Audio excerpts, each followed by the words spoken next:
Fala pessoal, tudo bem? Meu nome é Christian Ross, eu sou gerente de sucesso aqui na área de parceiros da Resultados Digitais. Eu sou André Cantarelli, também gerente de sucesso de parceiros aqui na Resultados Digitais. E fico bem feliz de ter a oportunidade aqui de estar compartilhando conhecimento com vocês. A gente gostaria de agradecer aí a oportunidade que a Seguros na Prática nos dá, com o convite na pessoa do Anderson, da Educa Seguros. Para mim é um privilégio poder compartilhar um pouco da minha história, do meu conhecimento aí, para ajudar vocês na escala e no entendimento de como aproveitar melhor as tendências e as nuances que o mercado nos oferece. Isso aí. Eu queria deixar claro que o que a gente não vai falar hoje é de seguros, né? Então, E acho nem de que modo marketing também, né? exatamente, nem de inbound marketing, que é o que a gente sempre fala. Acho que a ideia é como todos esses conteúdos que vocês têm acompanhado já estão bem específicos. Aí nisso a gente quer trazer uma visão mais geral, né? Então, mas, porém, com conceitos totalmente aplicáveis aí no segmento de vocês. São coisas que a gente vive no dia a dia aqui, tanto na nossa prática de trabalho, quanto como a Resultados Digitais se posiciona no mercado, não só externamente, quanto internamente para os funcionários e parceiros aqui. E então, a gente trazer um pouco dessa visão aí, que basicamente vamos falar um pouco sobre Customer Centric Marketing, que é o cliente como foco das ações das empresas, beleza? Bora lá? Bora lá, Vou dá o compartilhar play a aí. tela aqui. Vocês estão vendo que é tudo no improviso aqui. Quem sabe faz ao Vamos vivo. lá. Deixa eu dar um full screen. Tirar a janela aqui. Beleza. Então, André, como a gente estava falando, vamos falar um pouco sobre Customer Centric Marketing. Empresas que têm o foco, a alta capacidade de competência de oferecer um atendimento de excelência possuem uma melhor performance quanto à sua concorrência. E o que é ter essa competência e a capacidade para oferecer um melhor atendimento? Nada mais é do que entendermos o nosso público, entendermos o que o meu público, o meu target e as pessoas que eu quero vender os meus produtos e serviços buscam e principalmente são, para que eu consiga equalizar a minha empresa, as minhas ações, meus inputs comunicacionais, atendimento, relacionamento, da melhor maneira possível, visando sempre a criação de uma experiência diferenciada. Faz Sim, sentido? totalmente, né? Acho que a gente é um pouco suspeito para falar de foco no Bastante. cliente, porque para quem conhece a RD, um dos valores que a gente tem aqui é o Customer First. E não é só um valor que a gente coloca na parede e segue o baile, não. Pelo contrário, é algo que a gente vê todos os dias. Acho que quem tem contato aqui com a gente já tem uma clareza melhor. Então, por a gente ver e viver isso e ver tudo isso acontecer, não é só uma teoria, né? Então a gente vive isso de fato na prática e então fica mais fácil de trazer alguns exemplos aqui do que a gente vê. E isso não é uma tendência prismática, ou seja, atuar é apenas um prisma. Customer centric, foco em customer centric é a gente oferecer essa experiência e atendimento em todos os canais. Aqui a gente vê que realmente temos o foco em todos os canais, desde atendimento no chat, desde atendimento em ticket, desde as nossas calls. Então, todos os pontos de contato, que é pontos de contato, inclusive é um termo que é um pouco ultrapassado. Hoje o termo correto é ponto de prova, porque eu tenho que provar que aquele cara realmente é importante para mim, tanto nos canais de comunicação, quanto nas publicidades, tanto no atendimento, tanto na sua loja. Então, tanto no seu cartão de visitas. Então, essa prova ela é uma prova constante que acontece em vários canais. E também uma coisa que a gente até estava conversando esses dias é que a venda ela não começa no momento da negociação, né? Ela começa muito antes da própria venda e ela também não acaba quando você fecha o contrato, Jamais. né? Então a venda ela continua todo esse tempo, né? Então é algo que também a gente vai falar bastante hoje. Segundo, um dos fatores que mais faz com que os consumidores troquem de empresa é o atendimento. Por que isso, você acha, André? Acho que O que os consumidores querem, independente do segmento, de N fatores, é ter um problema resolvido, né? Então, a gente vê em diversas vezes, não, é preço, a gente vê uma preocupação muito grande, preço, economia, mas isso faz sentido? Sem dúvida, né? Quem não quer gastar menos, quem não quer pagar mais barato, né? Mas não é esse fator preço que fazem os clientes ficarem com as empresas, né? Isso sem entrar em mérito de segmento, né? Acredito, aí é uma percepção, que isso seja mais latente ainda dentro do contexto dos seguros, né? Em que a gente tem uma concorrência bem grande aí no mercado, né? Quando a gente fala ali especificamente da venda para o cliente final, né? Então, por isso, tu não consegue entregar uma solução que resolva um problema, né? Se a tua solução traz mais problemas para o teu cliente, ele não vai continuar contigo, muito provavelmente. Não importa o quão baixo seja o teu preço. E aí eu pergunto para vocês, como vocês estão resolvendo hoje os problemas dos seus clientes? Qual a experiência que a gente está oferecendo ao resolver esses problemas? A gente tem várias maneiras de resolver um problema. Eu gosto muito de trazer o exemplo do problema de comunicação de política, por exemplo. Você pode dizer que o problema do candidato é que ele não tem visibilidade. A gente fez pesquisa, isso é um exemplo bem hipotético. O candidato ele não tem uma visibilidade muito grande na cidade. Ele não fizeram pesquisas e ele tá com a intenção de voto muito baixa. Os marqueteiros foram lá, pesquisaram também, e aí eles chegaram à conclusão que realmente ele não tem visibilidade. Aí, como que eles decidiram resolver esse problema de visibilidade do candidato? Eles foram lá, mandaram fazer para uma cidade de 40 mil habitantes, 6 milhões de panfletos, passaram um avião por cima da cidade e jogaram panfletos em toda a cidade. Ele ganhou visibilidade, resolveu o problema, mas foi da maneira correta? É que tá. Talvez não. Sujou toda a cidade, criou um problema enorme, e será que isso vai se traduzir em voto, que nada mais é do que a satisfação? Aí até a questão, trouxe visibilidade? Trouxe. Trouxe uma boa visibilidade? Essa é a questão. Nem sempre aparecer, né? É melhor. Se tu aparece e tu não tá causando uma boa experiência, pode ser pior. Pode, né? Esse exemplo, para mim, é muito claro de como podemos resolver como temos N maneiras de resolver problemas, mas que o que realmente fica de resolver problema é a experiência que as pessoas têm em relação a como foi resolvido aquele problema. Então, ter a experiência como um foco de atendimento é uma coisa que, para mim, é essencial e que ressignifica negócios e resultados. Mais uma... Aqui o nosso glorioso Customer Centric, que a gente já vem falando aí. Beleza, passamos aqui. Consolidação do que a gente falou nos últimos 3 slides é oferecer uma experiência desde a fase de sensibilização, passando pelo processo de compra, até o processo de finalização e de pós-compra. Ou seja, o processo não acaba na venda. Uma venda nunca acaba na venda. Correto? Corretíssimo. Nada mais? Vamos lá. Então, a gente tem um entendimento de todo esse... Uma das coisas que a gente estava falando aqui antes de começar a conversar, e até estava planejando como a gente ia ter essa conversa, é de como as empresas hoje vendem e acabou.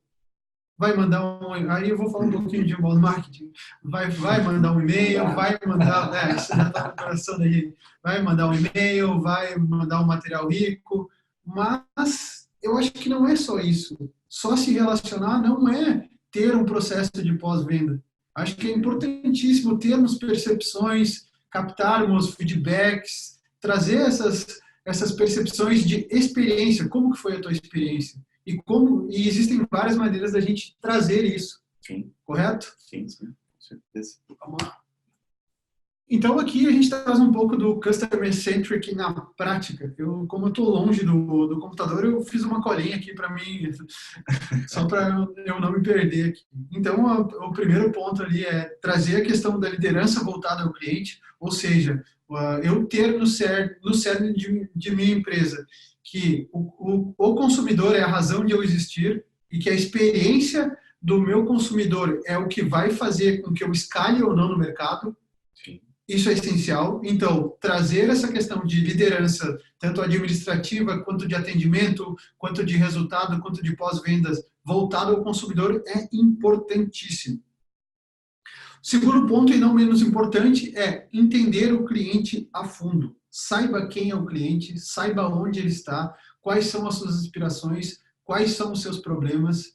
Se ele está contratando, isso eu até gostaria de, a gente conversou bastante sobre isso, se ele está contratando o teu serviço por um impacto de maneira emocional ou racional, a gente está falando de seguros. E a gente prometeu que a gente não ia falar de seguros, mas a gente está falando...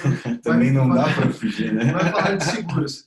O seguro ele tem uma nuance muito legal de comprar o seguro, porque quem compra o seguro não quer usar o seguro. Ele só quer usar, ele está comprando a segurança que o serviço dá, mas nunca ninguém vai contratar um seguro porque quer usar o seguro. Então, você não, a venda é a experiência principal é a segurança que o seu serviço, que o seu atendimento e a sua cobertura, e a cobertura das empresas, dão para ele. É isso que, essa aspiração que alguém que compra seguros tem. Então, o segundo ponto é invista em diferentes canais de relacionamento. Isso é o ponto de prova que eu falei. Como que eu me relaciono com a minha marca? O meu atendimento presencial como é? As minhas comunicações como são? As minhas redes sociais como são? O meu aperto de mão como é que é? Tem uma história da Chevrolet que eles fizeram uma pesquisa, eu não me lembro que ano e também não me lembro a matéria, eu me lembro da matéria, mas não me lembro especificamente como é. Então, como é um papo, pode parecer uma história, mas realmente é um fato. Chamaram alguns especialistas em marketing sensorial de mercado, que eles estavam com uma dificuldade no fechamento das vendas. E aí foi feito um estudo muito grande e foi detectado que um dos fatores que não fazia com que os clientes fechassem era a confiança. E através de uma análise no aperto de mão dos vendedores, eles conseguiram criar uma metodologia de toque, é bizarro isso, uma metodologia de toque, de olhar, de linguagem corporal para corrigir essa questão do aperto de mão, e eles conseguiram resolver o problema deles, conseguiram aumentar as vendas através de uma única coisa simples, que é um aperto de mão. O aperto de mão em si é simples, mas a experiência que ele causa nas pessoas e a percepção que ele causa nas pessoas pode também significar o negócio de vocês. Com certeza. Só um complemento, Cris, que eu acho legal. Vou falando aqui, eu me empolgo. Mas acho que a ideia é essa, né? Da gente ter esse bate-bola para não ficar aquela coisa padrão de apresentação, slide, né? A gente poder fazer essas intervenções aqui. Antes só de tu continuar, o que eu acho importante frisar. A gente tem que entender, assim, o Customer Centric, ele é um valor da tua empresa. Ele é uma maneira geral de se portar, né? Não é algo que eu falo, a partir de hoje sou Customer Centric e automaticamente toda a tua empresa, todos os seus funcionários serão. Infelizmente não é fácil assim, né? Seria muito bom se fosse.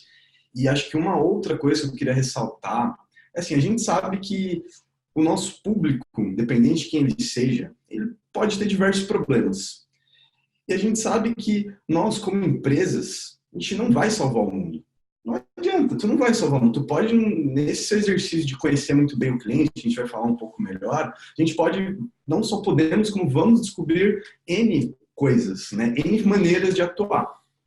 Isso quer dizer que você deve, então, ter um atendimento presencial em todos os canais possíveis e imagináveis da melhor maneira possível? Não. Definitivamente não, afinal a gente está no mundo real, a gente sabe que a gente precisa de estrutura, a gente precisa de grana para fazer N coisas, né? Mas e sim atuar com muita excelência nos canais que você decidiu atuar. Quais são os mais importantes desses? Beleza. Eu não atendo, por exemplo, aqui na nossa área a gente não atende por WhatsApp, porque é uma questão estatística e numérica é meio complicado, ainda mais pelo tipo de assunto denso que a gente faz. Porém, o meu e-mail, eu sou muito eficiente. Não só eu, mas como todo mundo aqui na área, né? Eu tenho que ser. porque é o canal que eu tenho. Então, da mesma maneira, o suporte, o chat, os canais que a gente propõe, a gente tem que dar muita atenção e cuidar muito bem, né, nesses mínimos detalhes. Mas sabendo que eu não vou salvar o mundo, não vou fazer tudo o que daria, sabe? Porque é inviável. Então, só queria reforçar isso aí. Não, Vai lá. perfeito. E também a gente ter bastante canais não quer dizer que temos que estar em todos os canais. Isso aí. A gente tem que estar nos canais que a gente estiver, a gente tem que estar com coesão, a gente tem que estar lá oferecendo uma experiência que prove o valor da minha marca. A gente não vai conseguir fazer isso em todos os canais, mas tu pode simplesmente olhar os canais que mais funcionam para ti e concentrar as suas informações nesses canais, que é basicamente o que o André falou. Então, se tiver algum cara, se você acha que tem que estar num canal e aquele canal não necessariamente te traz um valor ou o teu público não está lá, não esteja lá por modismo, não esteja lá por qualquer outra coisa. Isso aí. Segundo, mais um ponto de autonomia aos seus funcionários. Esse conceito de Customer Centric está muito bem vivo e ele tem que nascer de dentro para fora das empresas. Se ele tiver muito real, vivo e palpável dentro da tua empresa, e se os funcionários comprarem isso de maneira verdadeira, de maneira efetiva, o funcionário, o teu vendedor, o teu administrador, o teu atendente, o teu office boy, todo mundo, ele tem que ter autonomia para conseguir realizar a sua job, o seu trabalho, da melhor maneira possível, tentando entregar a melhor experiência sempre, dentro de também outras skills. É importante que você tenha dentro da sua empresa um culture code, não sei se a gente já está trazendo outro conceito, mas é ter um código de cultura dentro da tua empresa muito bem vendido, para que com essa autonomia você tenha uma tranquilidade de monitoramento e de saber que as coisas não vão acontecer de forma errônea ou desestruturada. E esse cara ser o representante realmente da sua marca, da sua política e da sua cultura. Isso é bastante... Eu acho isso bastante valoroso. Assim. Sim, com certeza. E por último aqui acompanhe o desempenho. Como que a gente vai acompanhar o desempenho? A gente vai acompanhar o desempenho através de algumas métricas. É importante que a gente tenha as métricas. Se a gente não tiver métrica, a gente não sabe aonde que a gente está chegando. Uma das métricas que tu pode ter é a questão do faturamento. Sim. O mais clássico. O mais clássico, a meta de vendas é a meta que espero que todos vocês tenham, mas que a maioria das empresas tem. Talvez o segundo ponto, que talvez seja um ponto interessante, que é uma métrica do mundo SaaS, que nada mais é do que serviços de recorrência, e o RD Station é um serviço de recorrência, é uma métrica chamada Lifetime Value, que nada mais é do que o tempo que os clientes ficam, né, de certa maneira, nesse contexto. A gente sabe que no contexto do seguro, o seguro sempre tem uma renovação. E a gente pode estar falando aqui de representantes que vendem seguros ou também pode estar falando de empresas que oferecem o serviço de seguro.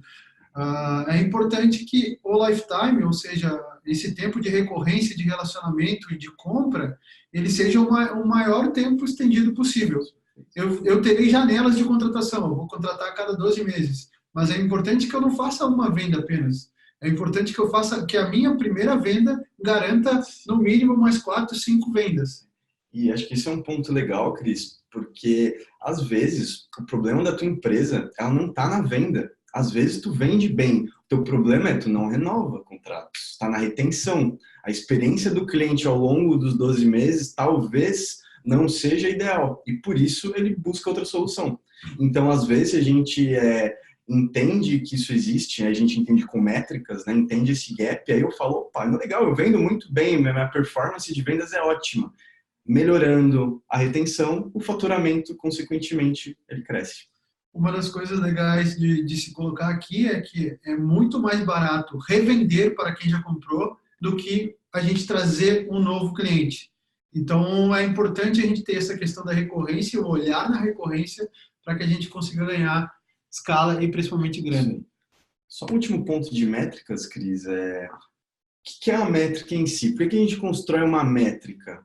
Porque é legal? Porque é modinha? Não. Por quê? Porque ter uma métrica, né? Então, a meta de vendas, por exemplo, bati a meta ou não bati a meta. É o termômetro para você saber, estou bem nesse período, não estou bem, fui bem, não fui bem, porque senão a gente acha. Eu posso acordar um dia com alguma percepção completamente errada sobre a minha vida, tomar várias decisões erradas, por quê? Porque eu acho. Da mesma maneira, eu posso acertar. Mas, se eu tenho um termômetro, tenho uma métrica, eu consigo reduzir isso e tomar decisões de forma mais assertiva, né? E assim, acho que a ideia também de métrica não é pensar em algo extremamente complexo, é o que é viável de eu acompanhar hoje. E o que faz sentido dentro do meu negócio, né? Exato, Existem N maneiras de metrificar um atendimento, N maneiras de metrificar vendas, resultados, audiência, conversão, porém a gente tem que pensar sempre o que faz sentido na minha realidade. É isso que vai fazer com que a gente tenha efetividade ou não. A gente já está chegando no fim aqui. Eu queria falar um pouco sobre mais duas métricas, que é feedbacks. Estar aberto a feedbacks é ser customer centric, porque essas informações vão fazer com que a gente faça ajuste em nosso atendimento, em nosso ponto de venda, em nossas abordagens, em todo esse processo. Faz sentido, né? Sim, com certeza. E também tem uma coisa chamada, que a gente usa bastante aqui, dependendo do canal que você usa, usar o conceito de NPS. NPS é aquela velha pesquisa clássica que você recebe depois de fazer uma compra em alguma loja ou ser atendido em algum serviço eletrônico, daquela, cara, quanto tu me dá para o meu atendimento? Eu te dou 5, te dou 10, te dou 2.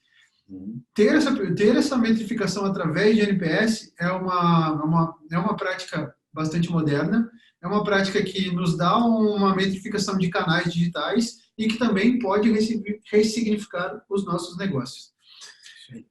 Para resumir, para fechar, acho que esses 4 pontos, para mim, resumem tudo que a gente falou aqui.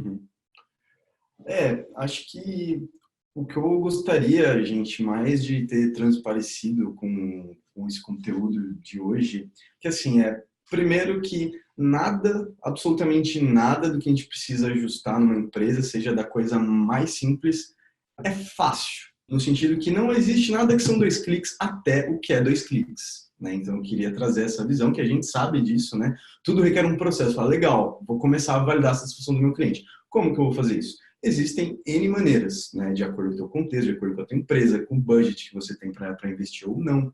Né? Mas o que eu queria ressaltar é que, gente, existem maneiras simples de se fazer. Né? Ao mesmo tempo que nada nunca vai ser fácil, nenhuma mudança, ela também é simples, não é um bicho de 7 cabeças. Né? Então, como que a gente pode começar? Pelo básico. Então, pô, se minimamente eu fechei a venda, se eu mandar uma pesquisa, entender, falar, pô, de 0 a 5, quanto que tu me avalia? Se naquele momento o cliente me deu um 2, isso numa escala de 0 a 5, no primeiro mês, se eu tenho 11 meses de contrato com ele ainda, eu tenho tempo de melhorar, eu tenho tempo de agir. Agora, se eu vou descobrir que ele não gosta do meu serviço só quando ele não renova comigo, ferrou. Então, olha todo o tempo que eu perdi. Né? Então, às vezes, é uma simples coisa que ajuda muito aí nessa questão com o cliente. Ter métricas não quer dizer só medir, não é só tirar a temperatura. É a gente olhar a métrica e principalmente o que eu faço com aquele número. Por que eu fiz essa pergunta? Eu tenho que ter muita certeza de que cada pergunta e cada incisão que eu for fazer com o cliente, ele tem que ter uma produção de sentido, ou para ele ou para mim. Para ele é questão experiencial e para mim é como eu vou ajustar o meu serviço para que eu maximize a experiência dele. Então, para finalizar, acho que a gente tem que ter verdadeiramente a paixão pelo cliente, a convicção que ele realmente vem em primeiro lugar. Depois, ter o foco no que o cliente precisa e qual a experiência que eu ofereço ao entregar o que ele precisa, isso é fundamental. Concentrar na construção de relacionamentos projetados para maximizar a experiência dele durante o processo de relacionamento comigo, na pré-venda, na negociação, na venda e no pós-venda, porque é isso que vai criar relacionamentos sólidos e principalmente confiança para a recompra, e ter a questão analítica de planejamento e de implementação de uma estratégia que seja cuidadosamente formulada para que a gente consiga criar e manter esses clientes rentáveis, leais e principalmente satisfeitos, sempre replicadores da nossa marca e do nosso serviço. É isso aí. E acho que para ter um fechamento, eu queria trazer uma frase que eu gosto, que ele vem totalmente de encontro com as métricas, né? Que é o seguinte: uma métrica, ela é um número, um dado, ele é um número, né? E o contexto, ele é uma história. Se a gente isolar essas duas coisas, a gente tem um número isolado que não diz nada e a gente tem uma história contada que pode ser verdade ou não. Agora, quando eu faço essa junção, um dado mais um contexto, a gente chama em análise de dados. Sem esses dois fatores, tu não faz uma análise de dados real. Ela pode ser enviesada ou pela história ou também pela métrica, né? Então, também nunca esqueçam, independente de qual seja a métrica, de qual seja o contexto, de comparar essas duas coisas. Porque sem isso a gente corre, se a gente for míope nisso, a gente corre risco de tomar muitas decisões que não vão fazer tanto sentido. Beleza, para se despedir aqui, eu vou parar o compartilhamento. Vou voltar aqui para vocês verem essas caras lindas aqui. Ou não, né, cara? Bom, pessoal, eu queria principalmente agradecer o convite mais uma vez do Anderson aí, agradecer a atenção de vocês aí que ficaram essa meia horinha com a gente aí nesse bate-papo informal, não estruturado, mas a ideia mesmo é trazer alguns drives, trazer algumas coisas de pensamento para vocês tentarem implementar de maneira simples no negócio de vocês e que possam trazer mais rentabilidade, principalmente mais boas experiências, boas percepções e geração de valor para a marca de vocês. O Anderson, o pessoal aqui o pessoal aí do background aí vai colocar os nossos contatos aí, tanto de LinkedIn quanto de Instagram. Eu estou totalmente à disposição para quem quiser trocar ideia, para quem quiser ameaçar, qualquer coisa, a gente está à disposição aí. E muito obrigado aí e contem com a gente aí. Eu desejo muito sucesso para vocês e tamo junto. Isso aí. Pessoal, agradeço também, muito obrigado. Acho que a ideia também é não se colocar de forma alguma como dono da verdade, não é essa a nossa intenção, e sim trazer um ponto de vista. No caso, dois pontos de vista, é que a gente concorda em muitos pontos, né? Às vezes não, mas a gente sempre acaba, né, chegando numa linha. Então, é trazer isso mesmo, assim, para reflexão. A ideia também não é entregar nada pronto, tá aqui, isso faz assim, né? Não é esse o objetivo desse papo de hoje. E fico bem feliz de estar aqui, realmente. E se eu conseguir ajudar um pouquinho, só um pouquinho, eu já fico muito satisfeito. Então, muito obrigado. Estamos à disposição nos contatos aí. Obrigado e parabéns pela coragem e principalmente pela qualidade do evento aí. A gente fica muito feliz em ver que ainda existem empresas e negócios que acreditam no conteúdo e o conteúdo como forma de escala de negócio. Então, parabéns aí a toda a organização, parabéns a Educa Seguros, parabéns ao Anderson aí pela bela iniciativa aí. Fechou? Fechou, Cris. Valeu, obrigado. Gente, obrigado, viu? Sucesso aí para todos. Estamos juntos. Um abração aí.